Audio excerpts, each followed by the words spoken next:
తల్లి, ఎంగిలి కానిదేది ఈ సృష్టిలోనే లేదు. రంగనాథుడికి ఎంతో ఇష్టమైన ఆవు పాలు ముందుగా ఆవుదూడ ఎంగిలి చేస్తుంది కదా.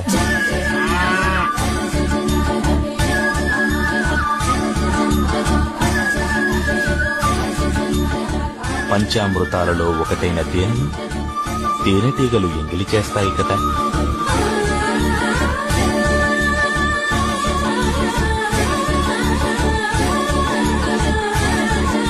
రంగనాథుడికి సమర్పించే విరిపూలను తుమ్మెదలు ఎంగిలి చేయవా?